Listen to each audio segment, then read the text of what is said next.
Hey everyone, and welcome. Today we're going to settle one of the great nostalgic debates of our time. Seriously, we are setting the record straight on the real difference between those Saturday morning cartoons we all loved and those awesome weekday afternoon shows that got us through our homework. You probably think you know the answer, but I'm telling you, there's a twist you might not see coming. So let's just dive right in with a pop quiz. I want you to think back, picture yourself as a kid sitting in front of the TV. Was G.I. Joe a real American hero, a Saturday morning cartoon? Go ahead, lock in your answer. I mean, you can hear that theme song in your head right now, can't you? You remember the action figures, those epic battles between Joe and Cobra. It just feels like a weekend thing, right? That special treat you waited all week for. Well, the answer is a big, fat, definitive nope. G.I. Joe was not a Saturday morning cartoon. And if that just kind of blew your mind a little, well, buckle up because we are just getting started. And listen, Joe wasn't alone. Think about the absolute heavy hitters of 80s animation. I'm talking He-Man, Voltron, the Transformers, Thundercats, all of these icons. Yeah, none of them were Saturday morning cartoons either. For real. Now, this isn't just about being pedantic or winning some trivia night. The difference between these shows reveals two completely different business models, and honestly, two totally different childhood vibes.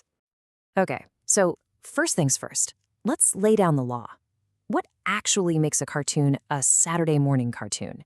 There are rules. So here's the deal. It's pretty simple. A show's brand new. First-run episodes had to debut on one of the big three networks. That's ABC, NBC, or CBS. And they had to air on, you guessed it, Saturday morning. And here's a key detail. They usually had these short 13-episode seasons, which makes sense because you only got one new episode a week. These networks, they were the gatekeepers. If you were on their schedule, it was a big deal. Everything they aired was appointment viewing, beamed out to the entire country at the exact same time. Think about shows like The Smurfs or Alvin and the Chipmunks. These are perfect examples. They just have that classic Saturday morning feel, a little gentler, maybe more character-driven. They were part of that whole cozy pajamas and cereal ritual.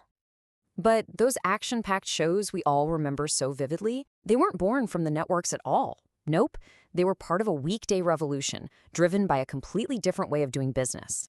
And that model was called first-run syndication. So instead of selling a show to a giant network, the producers sold it directly to local TV stations all over the country. This meant a station in, say, Dallas could air a show at 4 p.m., while one in Chicago aired it at 3:30. It basically created this brand new programming battleground, especially on those independent UHF channels. And this right here is the magic number that made the whole thing work, 65. So why 65? It's simple math, really. If you air a brand new episode 5 days a week, Monday through Friday, 65 episodes gets you through exactly 13 weeks, a full 3 months, without a single repeat. This demand for a huge batch of episodes right out of the gate is what made these shows a totally different beast. So how in the world did they pay for 65 episodes of animation all at once? One word, toys. This is exactly why shows like He-Man, Transformers, and G.I. Joe are so tied to their toy lines. The shows were literally created to sell merchandise, which is why they were jam-packed with so many cool characters, awesome vehicles, and gadgets. And if you need proof, here it is. The smoking gun. This is a real TV guide listing from the 80s. Just look at that lineup. Thundercats, Transformers, G.I. Joe, all stacked one after another right there in the afternoon with the little label weekdays. This was the after-school power block, case closed. And shows like He-Man and Voltron, they were the absolute titans of this new syndicated world. Their shows were huge, epic, full of action, just perfectly built to give you that daily adrenaline rush right after you got home from school. But of course, things in TV are never that simple. As time went on, the lines started to get a little blurry, and a few key shows came along and basically created some major exceptions to the rule. The perfect case study for this is the Teenage Mutant Ninja Turtles. Just look at this journey. It starts as a little syndicated miniseries, then it blows up into a daily weekday show. But then, get this, in season 4, it becomes a hybrid, airing new episodes on both weekday syndication and on CBS on Saturday mornings. And eventually, it moved over to CBS full-time. It's one of the very few shows that truly lived in both worlds. And it didn't stop there. You had other weird situations, like The Real Ghostbusters, which had two different second seasons airing at the same time, a short one on ABC and a much bigger one in syndication. Then you had these absolute powerhouse blocks, like the Disney Afternoon, which took shows that started on Saturday mornings, like Gummy Bears, and turned them into weekday hits. And by the 90s, new networks like Fox and the WB came along and just threw the old rulebook out the window, airing cartoons on both weekdays and Saturdays. Yeah, these new players completely changed the entire landscape.